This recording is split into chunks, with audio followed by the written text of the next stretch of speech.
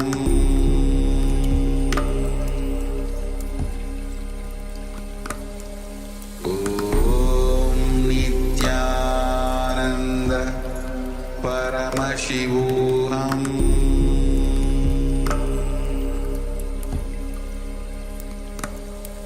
Om Nithyananda Paramashivoham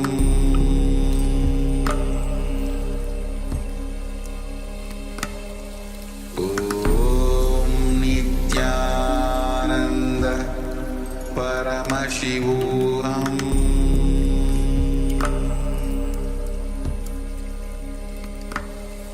Om Nithyananda Paramashivoham Om Nithyananda Paramashivoham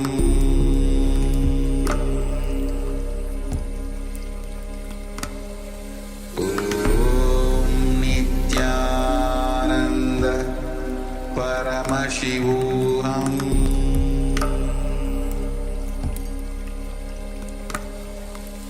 Om Nithyananda Paramashivoham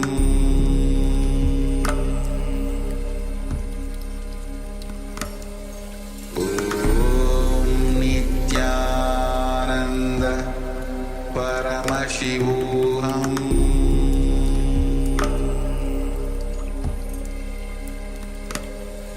Om Nithyananda Paramashivoham Om Nithyananda Paramashivoham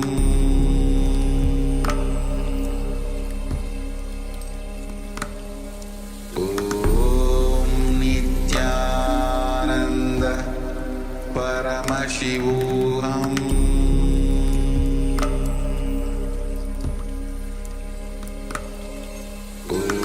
Om Nithyananda Paramashivoham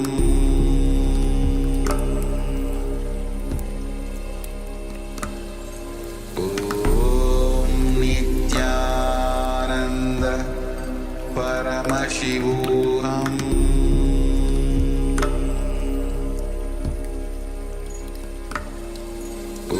Om Nithyananda Paramashivoham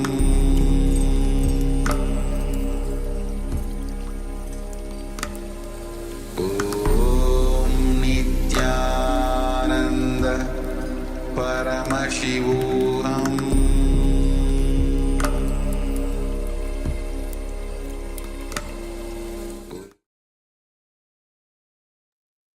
Now slowly, very slowly, open your eyes. You can relax now. You can open your eyes. Yes. So let's take a moment and start sharing what was revealed to you as you were scanning the acharyas, as the acharyas were looking at the image, thinking about the image in front of us. And when you were scanning, what was revealed to you through the power of third eye. So let's go ahead, take a moment and start sharing.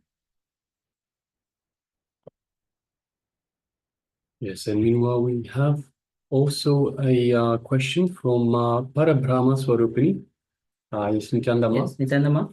So the question is, the comment is, I cough and feel pain in my heart chakra when I meditate. Yes, Ma. So when I think a couple of days ago, we went through the chakras, what blocks the chakras, what unblocks the chakra. And Ma, so the heart chakra is called the Anahata chakra, Ma. So the Anahata chakra is blocked when we start looking outside, when we start needing things from outside, when we start searching. So whether we're searching for love, we're searching for external things to cling on to bring close to ourselves, to make our own. So Ma, have a look through. Bring your awareness to your heart chakra. Have a look at what you are seeking from the outside, and also, Ma, see, when you bring the awareness to your heart chakra, it will dissolve any blockages that there are there. But also, it is unblocked specifically by showing love to anyone and everything. So it could be anything. Let's say if you have a pet, a cat, a dog, if you have a bird, by showing love to anything and everything. So by showing love without expecting anything back. So just let your love radiate, basically, Ma. As yes, as I say that just without expectation, when you start loving, then only when there's some expectation attached, it becomes you're seeking for something from the other person or object. Only when you start without without it actually a selfless love, when you just give love, you just start radiating love, and that heals the heart chakra. Yes, thank you, Ma, for asking and for the question. Yes, all right. So let's take a moment and start sharing your revelations. Even all the people are on the YouTube, we can also start sharing.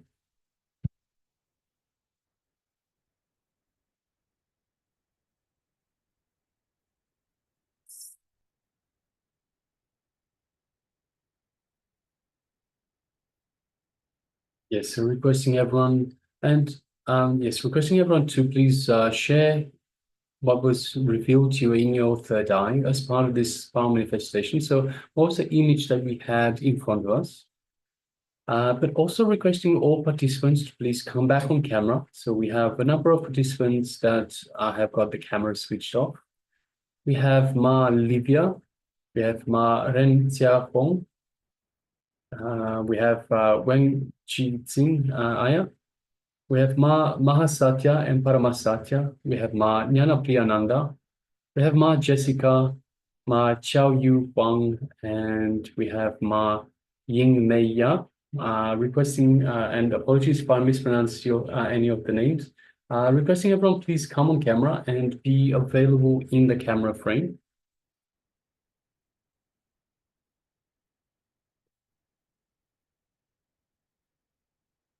Thank you very much, everyone. So yes, this is the power of the third eye, power of remote scanning. So we are scanning remotely.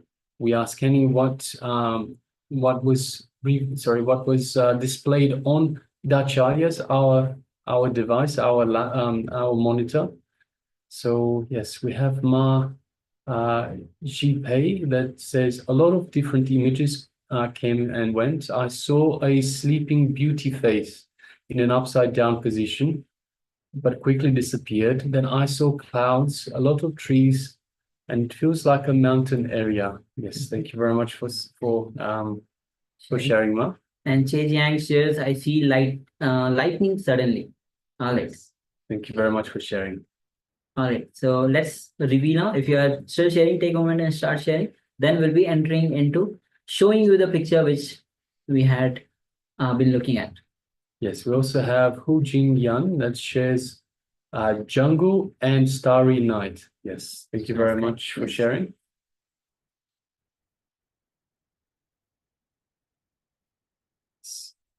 All right, so let us now move on to the verification stage. If you're still sharing, please go ahead, continue to share. It will take just a moment to share the image with you. All right, so should be, yes, you see the image now? Yes. So this is in the sea. Actually, this in the Indian Ocean Sea, just at the end where the region of India ends, which is the peak, which is called as Kanyakumari. So just at the bottom of India, which is Kanyakumari, this where the Indian Ocean is, this part which is called as Vivekananda Memorial, and you can see the rocks, you can see the ocean itself, it's kind of a probably mostly in the clouds. We see lots of clouds, and you can see lights. And there's a statue. This is a great Thiruvalluvar saint whose statue is there. So yes. Yes, so let us have a look at the sharings. We have Ma Ji Pei that says a lot of different images came and went. I saw Sleeping Beauty. So in a way, a statue is a sleeping beauty in a way because it doesn't move. It's always in the same position. So there might be a connection there. So Sleeping Beauty, upside down position. So it's not upside down. It's standing upright. Saw clouds. So we definitely see the clouds. We have also the waves that are breaking up against the rocks, which look like clouds as well, Ma. So definitely, we have that there. A lot of trees. We don't have trees. We have a lot of lights. No trees. In fact, in the Vivekananda memorial itself, means within the rock where you can see the building, that has the trees, because I have actually visited this place. So they have the tree in the building itself. So yes, thank you. Yes, so there are trees in there, Ma, and it feels like mountain area. So we can see the rocks in the water. So the water itself is very, very much rocky. There are rocks everywhere. So it feels like mountainous. So yes, Ma, congratulations, well done, spot on, well done. And she's young as I see lightning suddenly. So definitely, even the artificial lights are there a lot. And even because most time it's whenever it gets cloudy, rainy, it thunders there a lot. So a lot of lightning, the natural lightning comes in. So yes, thank you for sharing. Yes, and we have Ma Hu Jin Yan, who says jungle and starry sky. So we can't see the sky itself, but we see so many small lights. So it looks like stars. So there are so many lights, and of course because it is a little bit dark, and we also have the green lights on the statue itself. So that's and of course there are the trees there. We've already talked about the trees. So it might give an impression of green trees, jungle. So yes, Ma, well done. Congratulations, Ma. Yes. All right. And so thank you all. Actually, most all of you have actually manifested this power successfully. So with this, now we'll be jumping into the next revelation by Swamiji. And the next revelation by Swamiji is going to be on understanding how every being is unique. Understand, we those who feel that everybody is same, they try to make everybody same in the outside world. But Swami says, no, everybody is not same. Everybody is unique. You are unique, I am unique. And only when you realize that you are unique, you start looking in. So, yes. Yes, so it's important to understand that, see, we are not all equal, we are all unique. So Swamiji beautifully tells that the worst thing that society could have done to us is telling us that we are all equal. We are all unique. We should all be treated as unique because we are unique individuals. We are unique expressions of the divine, each one unique, each one a special, unique expression of the divine. So there is no point to compare one to another. It's like comparing not even an apple and a pear, but it's comparing an apple with a spoon. Totally different. There are so many different qualities that each person has. There are so many different expressions, different ways of expressing our soul, our qualities. So we are definitely unique. So Swamiji is going to take us through this this revelation, this understanding. So requesting everyone, let us come to the space of listening. Bring your full awareness to Swamiji, the Supreme Pontiff of Hinduism, as he reveals on this very sacred truth.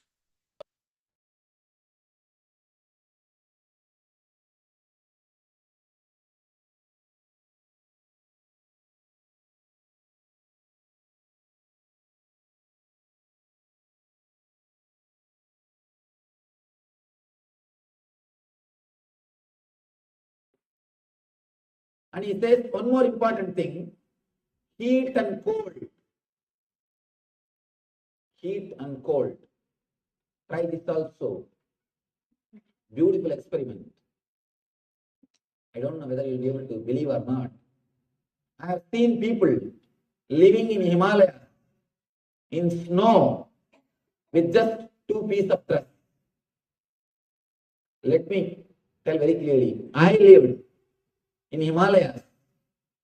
I used to sleep on the snow with the same dress. I have lived. Very difficult to believe.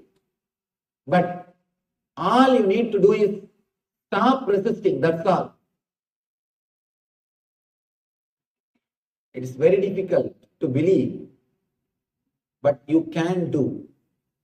Just don't create idea.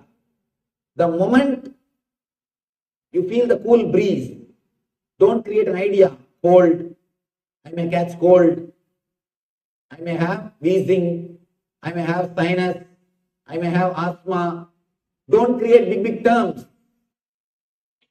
And the big problem is you learned all nonsensical words. We know all the words, all negative words. More words you know about diseases, more the possibility of creating the disease in you. Because whenever you repeat something, you create that quality in you. Please be very clear. A simple experiment now you can do. You just sit with closed eyes and repeat 10 times.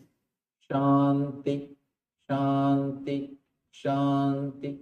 You will have peace inside you. Only thing, your wife's name should not be Shanti.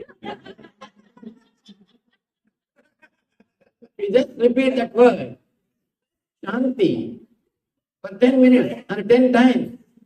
You will start experiencing that quality in you.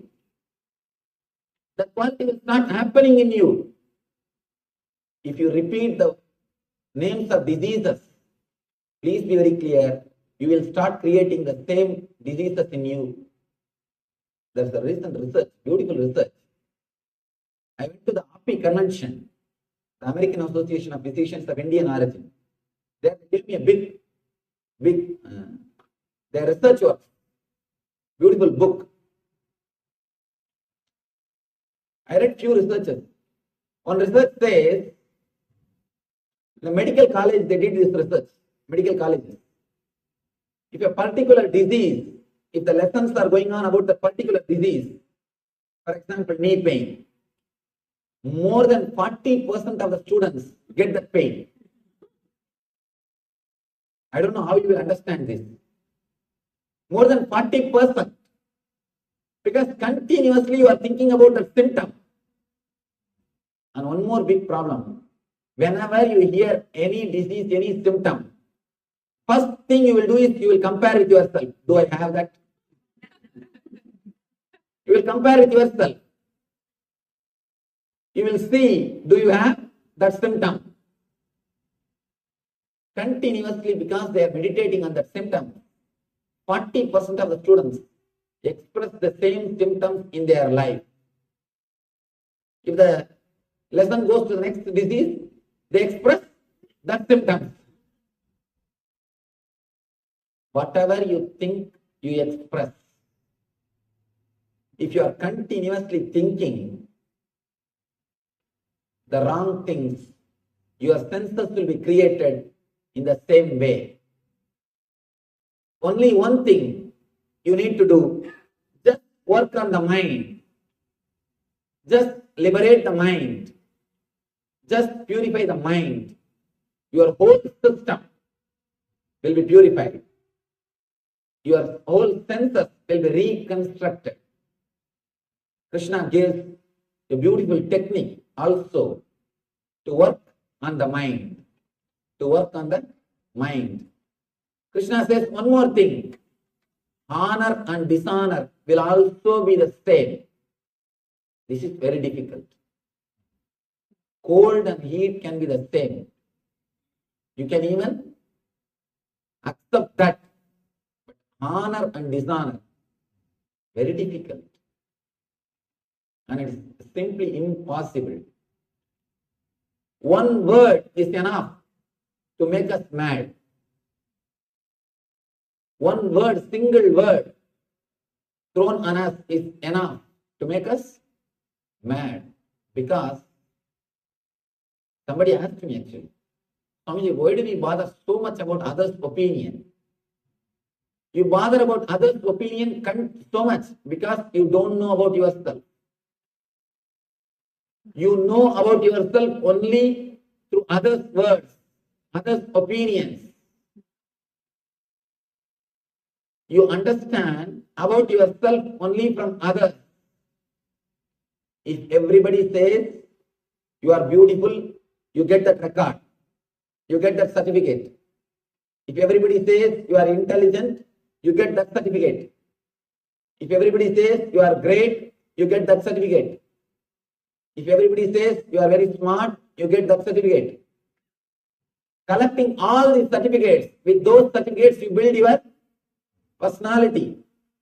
In our Life Bliss program, the first session is about this. The first session, why we get depressed. Why again and again we fall into a low energy? Because the energy source for you is other certificates. You don't have self-respect. You respect yourself only based on others' opinions. If others' opinions about you is good, you think you are great. If others' opinions about you is not good, immediately you fall. Have you seen the kids playing? They will build castles with playing cards. Same way, you build castles with other certificates. Your personality is nothing but a castle built with other certificates. If one card is removed in the castle, what will happen to the castle? It just tumbles down. Same way, if a single person takes away his certificate, what happens to your personality? Just collapse. Again and again you fall into the depression. Please be very clear. Whenever you fall into the depression, either somebody would have taken their certificate or you are afraid that somebody may take away their certificate. That's all. Scan it. You will realize either somebody would have taken away their certificate or you are afraid that they may take away their certificate. We have no self-respect. Christ says, Jesus says, love thy neighbor as you love thyself. That is why so much of war. Because you don't love yourself. That is why so much of hatred. Jesus says, love thy neighbor as you love thyself. You don't love yourself. We don't have self-respect. We know about ourselves only based on others' opinions. We build our personality only by others' opinions. That is why we care so much for others' opinions. The first session of Life Bliss is this session. First thing I tell people is, if you want to live, learn how to live, how to stand on your own foot, how to be with yourself. As of now, our source of energy is others' opinions. If somebody comes and tells you, you are really great, you will try your best to say, no, I am not. But inside what happens? See very clearly. Inside, what happens? Inside the mind is telling, tell little more. But outside you feel very shy. But inside mind says, no, little more. Okay. Continuously, we are fueled by others' opinion and we work to get others' opinion. Meditate on this one statement. This is the sutra. This is the great sutra which can liberate you. Don't worry about others' opinions. Don't worry what others are thinking about you, because they are worrying about what you are thinking about them. They are worrying, thinking what you are thinking about them. Don't worry about others' opinions, because they are worrying about your opinions about them. Meditate on this one statement. It will completely liberate you from this problem of honor and dishonor. You will be liberated from the honor and dishonor. Look into your life. Whomsoever is standing in your consciousness, about whoever's opinion you are worrying, all of them are bothered about your opinions. Be very clear. If you are bothered about somebody's opinion, directly or indirectly, he is also bothered about your opinion. It is just give and take game. It is just give and take game. Don't bother about anybody's opinion, because they are bothering about your opinions.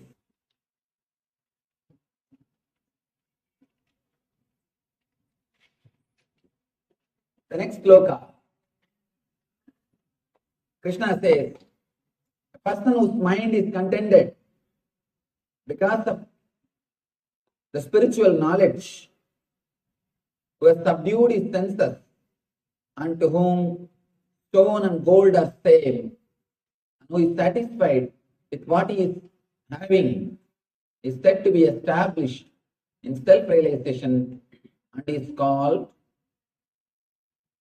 enlightened being.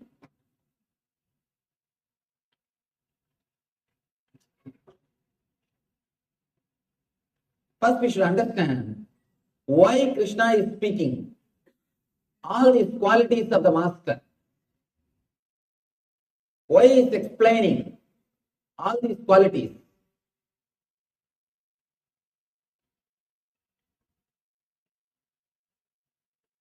These qualities are techniques.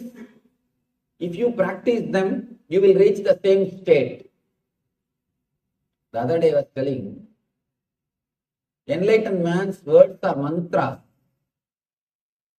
and his life is tantra, technique, and his form is yantra, to be meditated upon. His actions, if it is replicated in your life, it will create the same quality of consciousness in your being.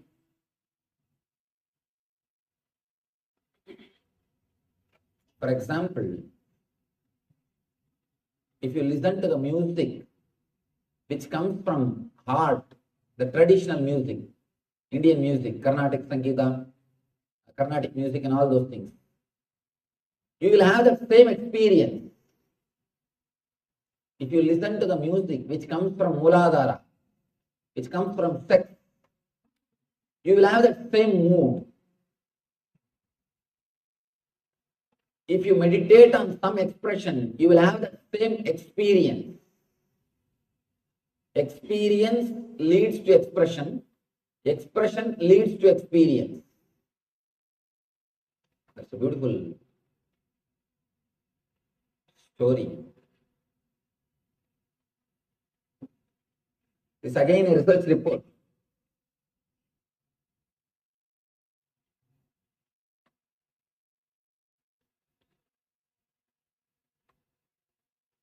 Now it has become very popular. Art therapy. You have heard about it? I don't know whether you heard about it or not. Art therapy. All these mad people are asked to paint. They are given canvas cloth and the paint. And you know how they will paint. Because there are a lot of mad people who are painting.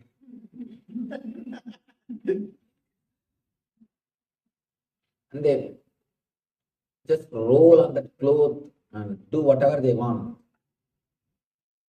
But some surprising thing, If they are every day asked to paint, within 6 months they come out of the madness. Because the catharsis happens. They throw everything out. When catharsis happens, naturally they get healed. And the next step is beautiful thing. There was a doctor who was doing research on this art therapy. He says people who became mad because of money, they all paint and draw in the same way. People who became mad because of women, they all paint and draw in a very same way. People who became mad because of name and fame, they all paint in the same way. There are so many reasons why you can become mad. One more small story. One guy went to the mental hospital just to see what is happening. The doctor took him to show around. The first room, he saw one person, all over his room he has written the name Lata, Lata, Lata, Lata, Lata in blood. And he is sitting and chanting the word Lata, Lata, Lata, Lata, Lata. The person asked what happened to him. Doctor said he wanted to marry Lata. He was not able to marry. He has become mad.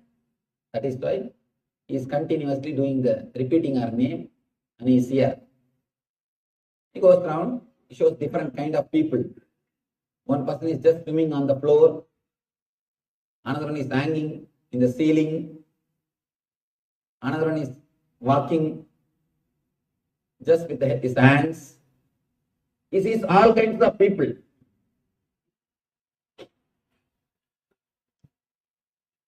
In the end, he comes back in another one room. Again, one more person is sitting and chanting Lata, Lata, Lata, Lata, Lata.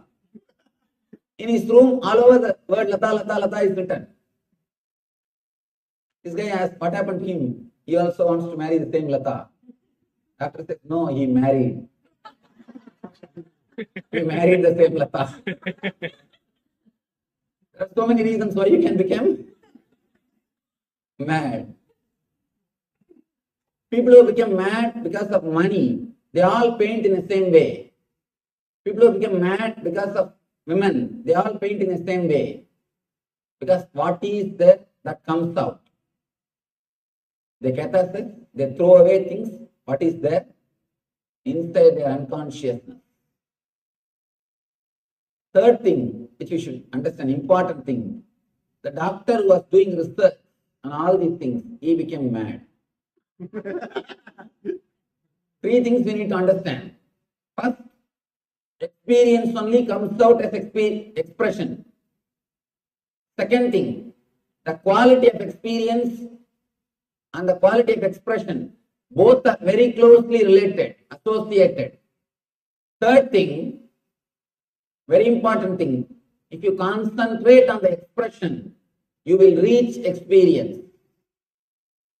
Here, again and again, Krishna is speaking how an enlightened man lives, the quality of an enlightened person, so that you will meditate on these ideas, so that you will start imbibing these ideas in your life, so that you will reach the consciousness of an enlightenment. So that you will reach the consciousness of an enlightened man. When you contemplate on these ideas, naturally you will start expressing it. It will sink in your being. Again and again he says, Vijitendriya. This whole chapter is just about the senses. If you can understand this one drawing and understand where the problem is, how to heal the problem, Krishna gives a beautiful technique. He gives a beautiful method how to go beyond and how to solve the problem. Now all we need to know is understand the problem, where you are caught and where our problems are. our whole trouble is in the mind, buddhi and ego. Beyond ego, here is our being, Atman.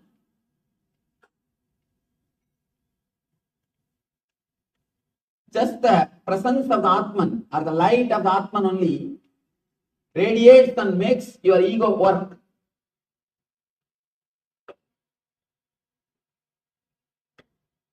It needs no Atman.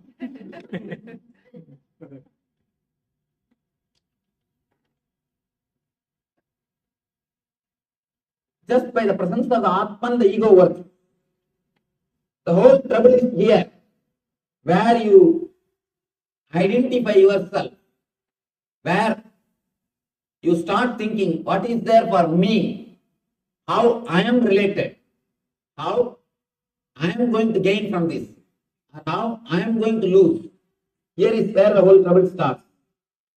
If somehow this is erased, this is removed from this system, the Atman directly starts radiating its energy, its stages through your senses. That is why the enlightened people will have sharp senses. Their senses are not contaminated. Whether their vision or their hearing will be sharp and deep because it is not corrupted by buddhi and ego. They have not lost their sensitivity. Please be very clear. Only a man whose being is clear, he will have pure senses. His senses will be sharp and alive. A man who continuously uses his senses, who uses his senses too much, he abuses it. He will not have the energy or stages in his senses. Man who has used and abused his senses, first thing which will happen to him is he will lose the smell. The smell will be lost. If you have lost smell, please be very clear. Immediately you need emergency treatment. You need to get admitted in ICU of spirituality. You immediately need meditation. Meditation is basic need for you. Again,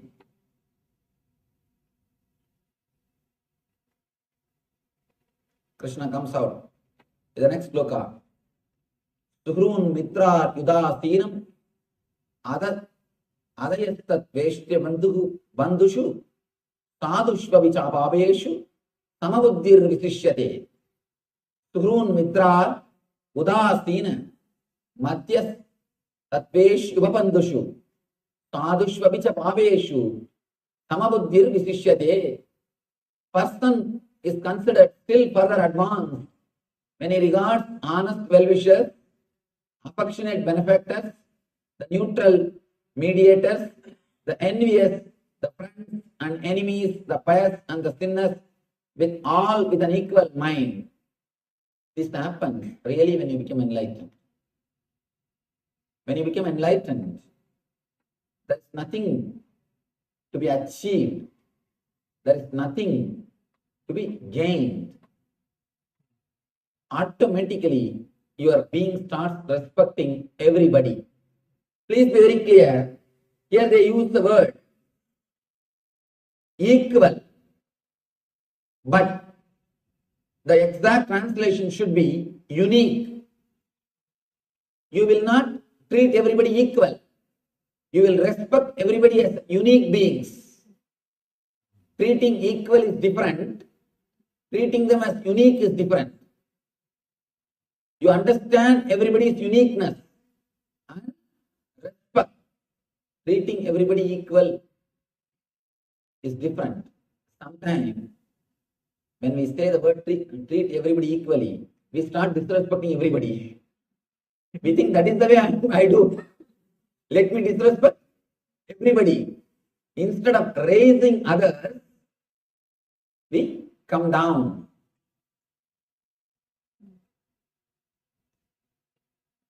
Somebody asked Ramakrishna. Ramakrishna is such a humble soul. Anybody comes to see him, he will first do the namaskar. He will only first do the namaskar. Before they start, he will do the namaskar. They ask, why do you do namaskar? One egoistic guy, one egoistic pandit, education and ego, and especially spiritual education.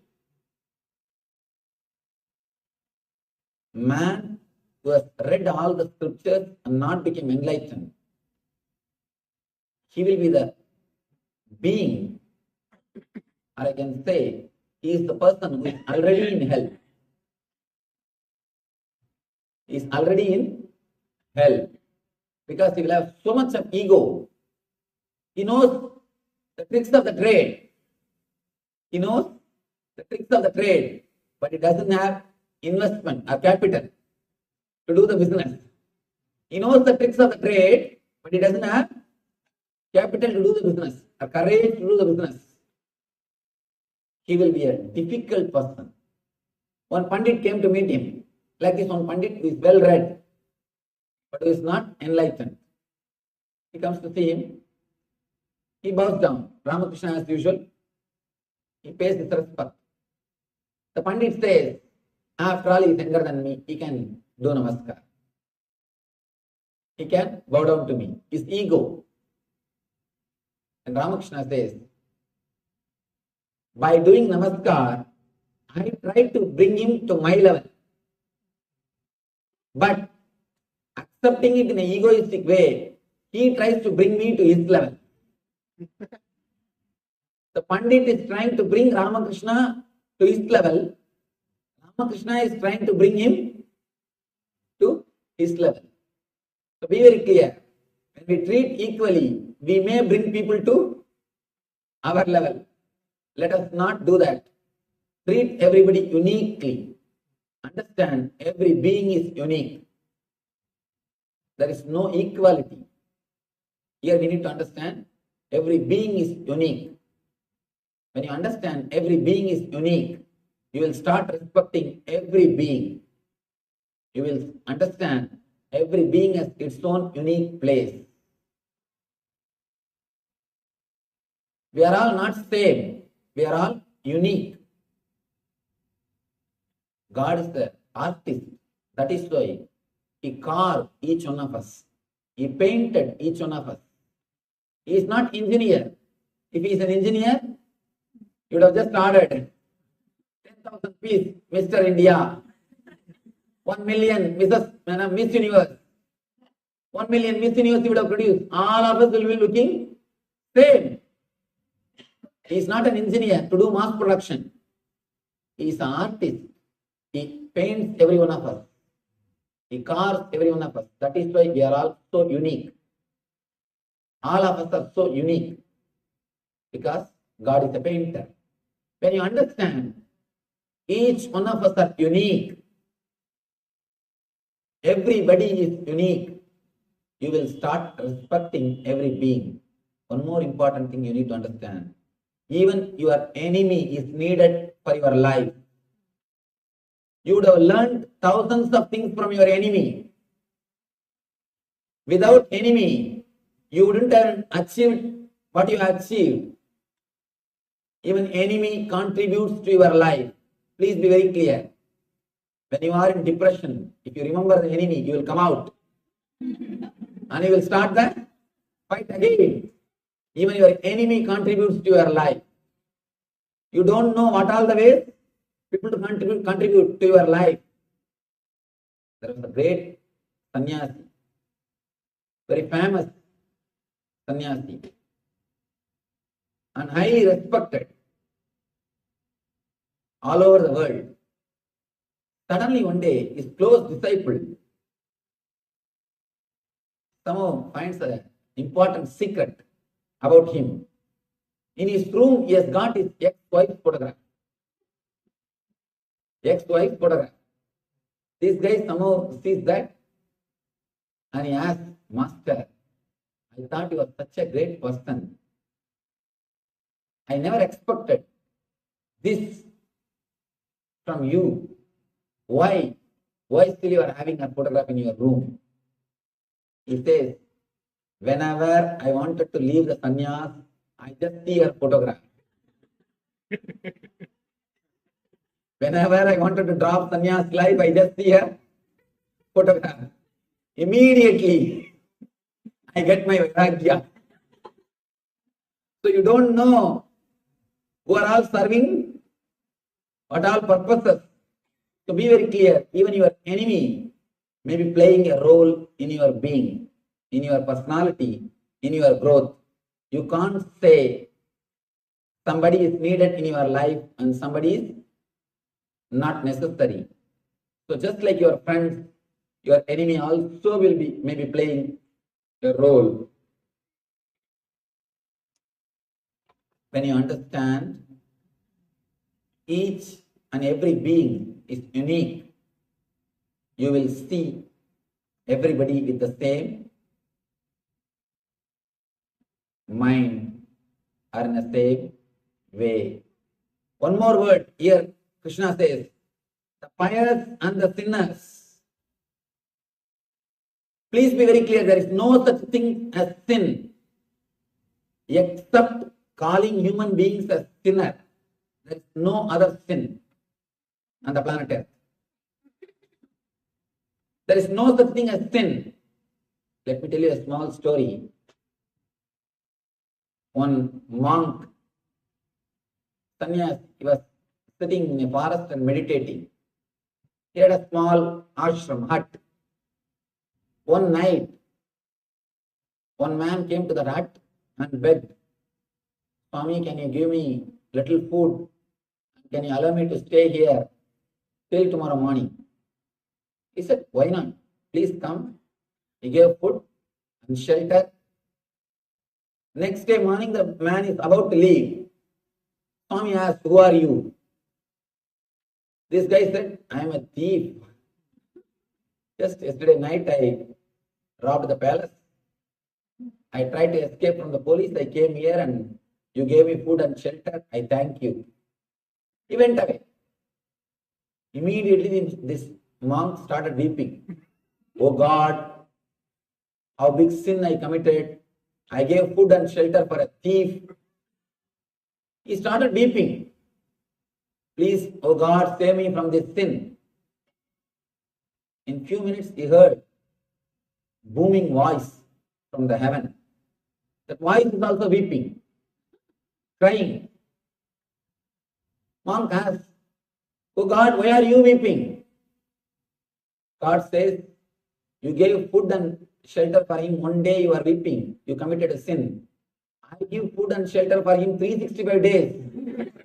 Where will I go and wash? Where will I go and wash my sins? Be very clear. God accepts everybody as we are. The idea of sin and merit is created by the people who created the society. People who created the society. Immediately next question will rise. Then can we do whatever we want, Swamiji? Man who understands will never disturb others. Man who understands the spiritual science will never disturb others. Again and again I tell people, your sin or merit should not be based on fear or greed. If it is just based on heaven or hell, I don't think we have become matured people, matured beings. Our sin or merit should be out of our understanding, not out of heaven or hell. Be very clear. Don't live a disciplined life thinking of heaven or hell. Let the discipline happen to you as an understanding. As an understanding. If you are afraid of cop and following the speed rules, whenever you don't see any light, what do? Small temptation. Why not raise little bit? And especially in LA, when traffic is not there, we always try at least few miles. There is a grace mile. These people who drive me. These guys, I always shout at them, hey, what is this? The board says 65, you are going in 80. No, there's 10 mile grace miles. Grace mile. Always you try, actually, putting 1 foot away. That is not a thing. Trying to escape from the rule has got its own taste. Especially when something is forbidden, it becomes really tasty. The forbidden fruit is always tasty. I don't think Adam would have eaten that fruit unless the God is forbidding that fruit. He ate just because God has said don't eat. He was living in that garden for how many years we don't know. He has not taken a single fruit. He has not tasted a single fruit. He was living happily. It's actually God who tempted, not the snake. The story is wrong. The story says God said don't eat and snake tempted. But God tempted by making the rule don't eat. Whenever you listen a rule, automatically you try to go beyond. You try to escape. Let your morality be not based on fear and greed. That is why in Patanjali, that's a beautiful word, yama. Yama means discipline. If you understand your life is going to end in death, if you understand that death is the result of your life, if your consciousness imbibes, starts thinking, meditating about death, automatically you will be disciplined. If you start meditating on death, you will completely restructure your whole thinking system on life. Your whole life will be restructured. If you start thinking about yama will happen in your life. For both discipline and death, for both we use the same word in Sanskrit. Yama and yama. Both same spelling, same word. If you imbibe, if you understand that death is going to happen to you, automatically you will imbibe discipline in your life. Discipline happens to you when you realize the death.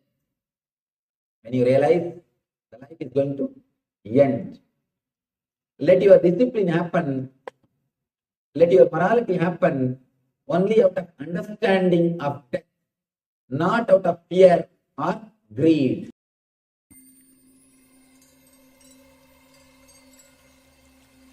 I welcome you all with my love and respect. Let you all open all your three eyes. Om Nithyananda Paramashivoham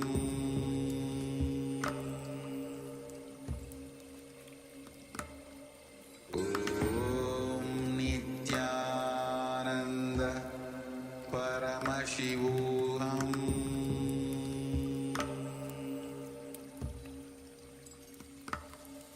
Om Nithyananda Paramashivoham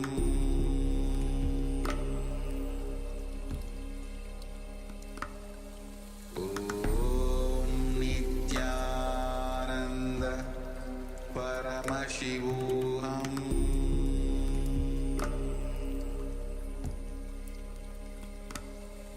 Om Nithyananda Paramashivoham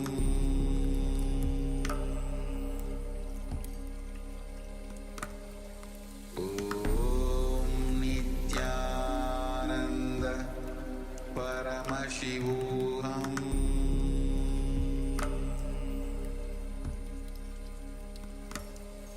Om Nithyananda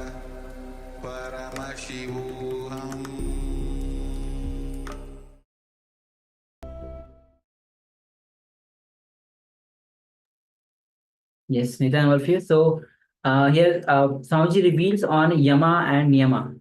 How the Niyama is actually not the discipline to be lived before enlightenment. Yama and Niyama happens only when after enlightenment. Otherwise, Swami says it cannot be practiced. It can only happen in you from the space of enlightenment. So, and so let's enter into the intra-analyzation exercise for this understanding that each being is a unique. Will be entering into the meditation technique as well. So there's a beautiful verse from the Bhagavad Gita itself, and to understand that to practice yoga, one should go to a secluded place and you should use a kusha grass. Actually, this is verse, it was given at those times. So, what is relevant here is you going to the secluded place. So, whenever you want to practice yoga, the best is to be in the secluded place. And then, and next verse says one should hold one's body, neck, head erect in a straight line. So that is basis for every meditation that we Ramji has been speaking. The first power manifestation, whenever we speak on the power manifestation, we say, Ramji say that sit with your head, neck, spine in a straight line. And stare steadily at the tip of the nose. Thus, with an unagitated, subdued mind, devoid of fear, completely free from sex life, one should meditate upon within the heart and make me the ultimate goal of life. Actually, this is a verse which Bhagavan Krishna speaks on. So this just a translation of the verse.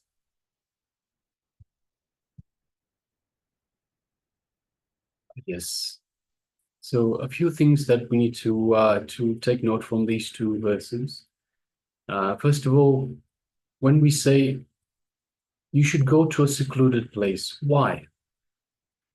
Because in the house the phone may ring, somebody may knock on the door, perhaps some agencies may call. The secluded place is to just move away from these disturbances, so to be in a space that is free from disturbances. So during our meditations, we ask you make sure that you are in a place where you are not disturbed. The kusha grass, the deer skin, so all those things that were mentioned in this in the shlokas. This is all about insulating your body such that the energy that you've created during the meditation will not seep away into the earth.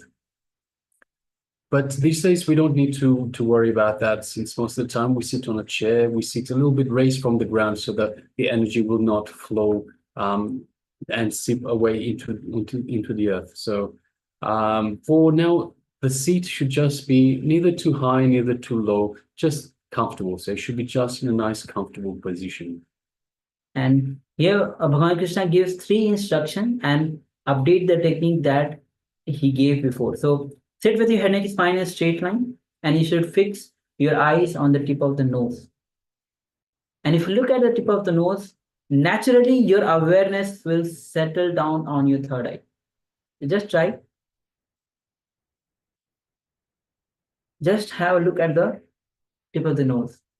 You'll see your awareness will settle down on the third eye. Your concentration will settle down on the Angyan chakra. Then you should meditate on me. Here, me means the Krishna, Lord Krishna says, you should meditate on me as a supreme goal. When he says me, he means your Atman. So your Atman means which is infinite, which is eternal. So you should meditate on me, that infinite eternal consciousness, as the supreme goal. And if you like, you can meditate on the form of Krishna with a flute and a peacock feather, because he himself was an embodiment of the super consciousness.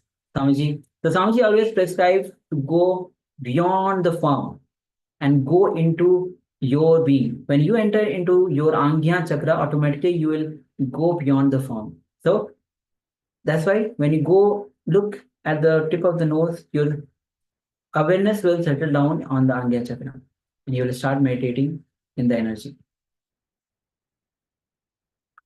So now let us enter into the meditation itself. So let's sit straight with the head, neck, and spine in a straight line. Close your eyes and just inhale and exhale as slowly and as deeply as possible. So let's enter into this meditation. Everyone, please close your eyes. And let us just breathe in and out as deeply and as slowly as possible.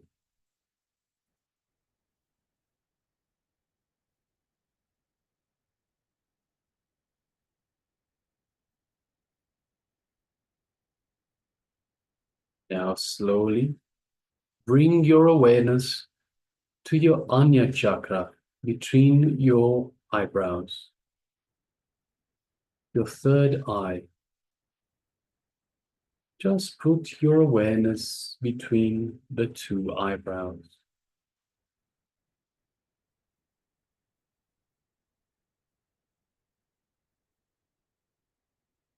Just let it rest there for a little while. Remember and pray to that Shakti, to that energy which came as Bhagavan Krishna, which is guiding us, which is helping us in our life. The energy which gave us the Bhagavad Gita. Just remember that energy.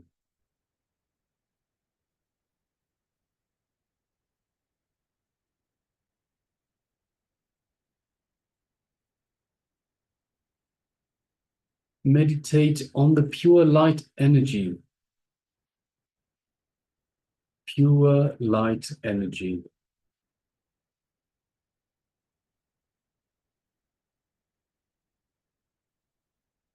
If your mind wanders here and there, don't worry. Just when you remember, bring it back again and relax in your Anya chakra, your third eye, between your eyebrows. Do not concentrate. Do not strain yourself. Just in a very relaxed way. Be aware of the Anya chakra, your third eye, in the space between your two eyebrows.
Now, slowly, very slowly, bring your mind to your heart and meditate on your heart center. If you want, you can touch your heart center by hand and feel your heart center. Again, bring your mind to your heart and meditate on your heart center. Bring your awareness to the heart center. Just remember your heart center. Forget all other parts of your body. Forget your mind. Just become the heart center. Just be in the heart center and continue to inhale and exhale as slowly and as deeply as possible. Let's continue.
Yes, you can slowly relax.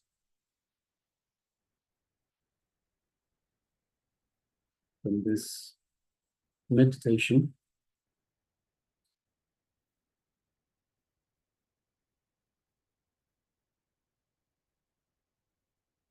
And just sit quietly for a little bit.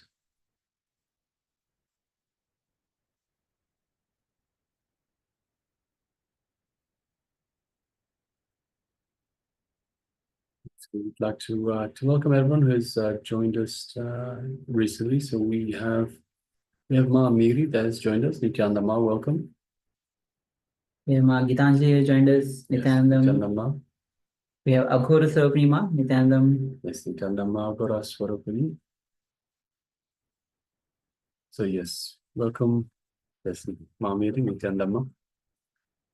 So welcome to everyone that has joined us recently. So we also have Ma Yang Hui Lan, Yes, Nithyanandam. Nithyananda Ma, Ma Ying Mei Ya. I think has also joined us recently. Okay, yes. All right, so let us now move on to the next segment in our program for today. Just before we do so, requesting everyone to please switch on your cameras. So everyone that hasn't yet got the camera switched on, requesting everyone please switch on your cameras. So we have Ma Chao Yu Huang, Ma Yang Hui Lan, Ma Livia, Wen Chi Ting, Aya. We have Ma Mahasatya and Paramasatya. Requesting you please switch on your cameras. We also have Ma Nyana Priyananda. We have Ma Gitanjali, Ma Ying Mei Ya, and Ma Agora Swarupini. Requesting everyone please switch on your cameras and be available in the camera frame. And let us get ready for this next round of power manifestation. So next round will be entering into the power of astray by manifesting the power of clairvoyance. So let's get ready to manifest, enter into the next power where you'll be scanning your partner and identifying the exact conflict in the relationship. So if you can pair up with somebody, or even it can be your friends, it can be your family members nearby, and you'll be scanning your partner whom you are manifesting the power with and identify the exact conflict in the relationship that your partner is having.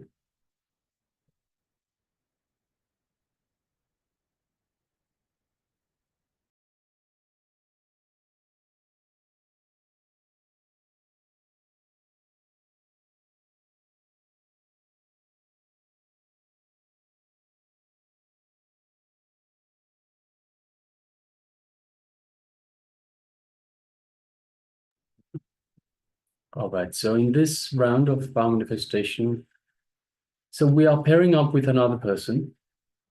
We are pairing up with another person, and let us now reach out for another person to take part in this power manifestation.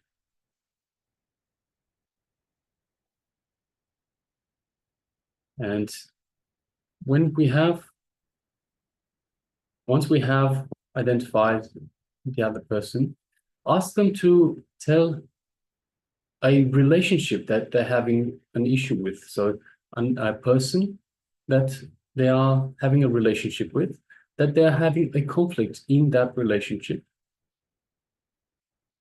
And you will scan their relationship with that other person and identifying the conflict in that relationship.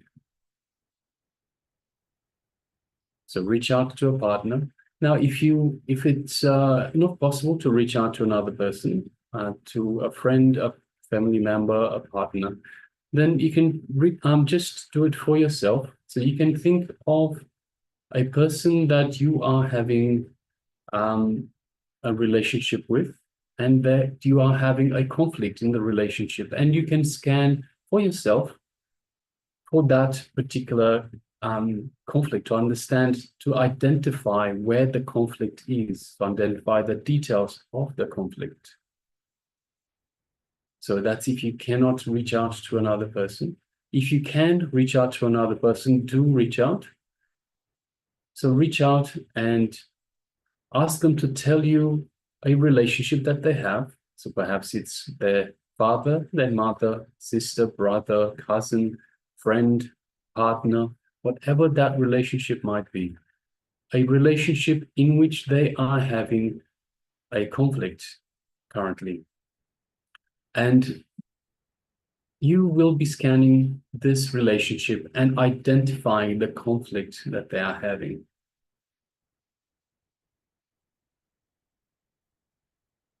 So you can either do that. If you can't reach out to another person, then you can do it for yourself. Identify a relationship in which you are having a conflict and find out the details of this conflict. So let us reach out to a person or identify the person that you will be working with or on. And let us sit comfortably with the head, neck, and spine in a straight line.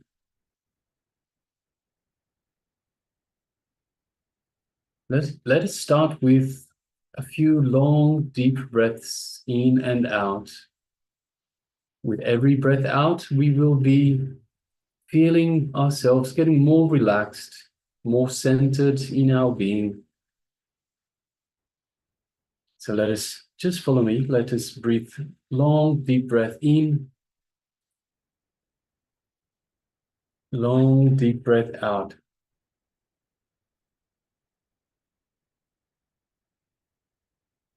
Long, deep breath in. Long, deep breath out. Coming to a space of relaxation. One more time. Long, deep breath in. Long, deep breath out.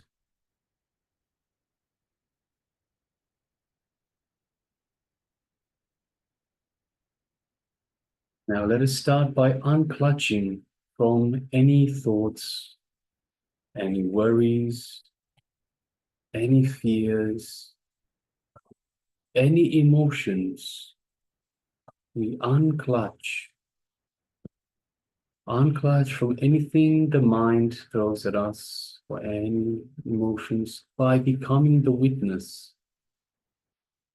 We are the witness. Just as a thought, an emotion comes up, we observe it. We know it's an emotion, we know it's a thought, we are just observing. We don't get involved in the thought, we don't get involved in the emotion. Just the way it comes up, let it go back down. Another one comes up just the same way, unclutch. Witness it, let it go. Over and over, just witness what comes up. Don't get involved in it. Don't read into it. Let it go back down by itself. Unclutch. Again and again, coming to the space of restful awareness. The space between two thoughts. Unclutch.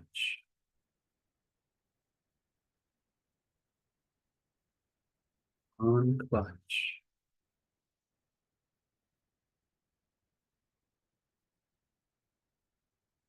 Now let us bring our awareness to our Ananda Gandha, our inner space, just below the heart center. And let us visualize Swamiji in our inner space. Identify your favorite image of Swamiji. and visualize it in your inner space, your Ananda Gandha, just below the heart center. Bring your awareness to this image of Swamiji. Visualize it in your inner space.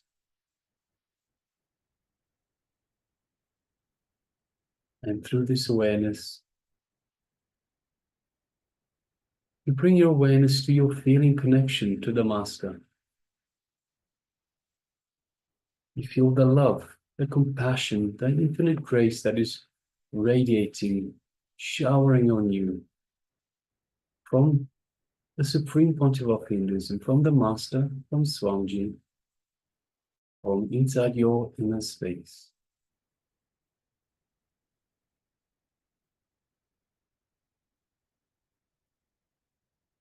Feel the warm, fuzzy feeling in your inner space.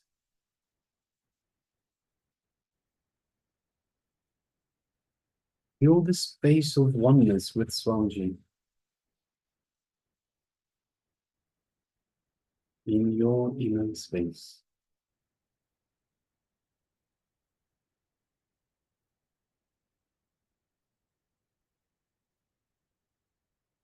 Now let us move our awareness to the third eye, just between the eyebrows. And let us visualize Swamiji in our third eye, our Anya chakra.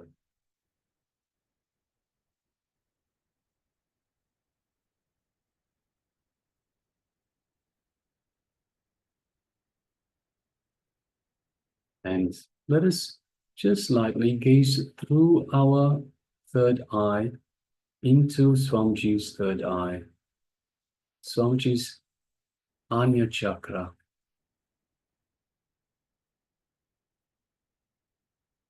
As we do so, we feel an energetic connection from the Master's third eye to our third eye. And go ahead and visualize that as well. We feel a light buzzing energy, a light build-up of energy in our third eye. That Swamiji is awakening and energizing your third eye.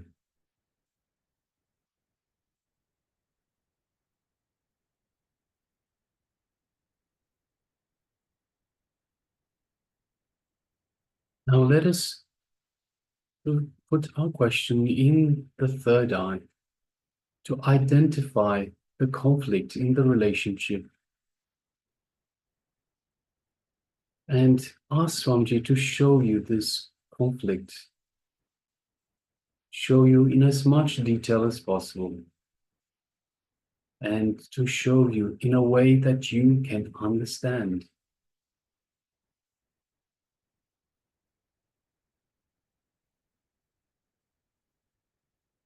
So ask the Master's revelations to be shown to you in as much detail as possible and in a way that you can interpret and understand.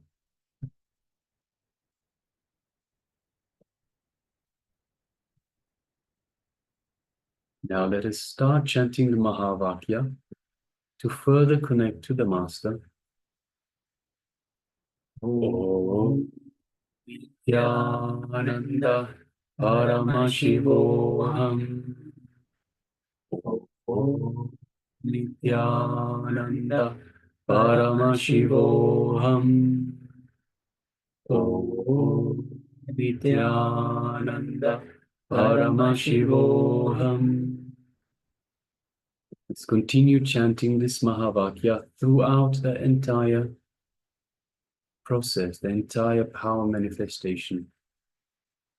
And from the space of oneness with Swamiji, keeping the request in your third eye, let us now start manifesting this power of remote scanning, scanning your partner and identifying the conflict in the relationship. Let's begin.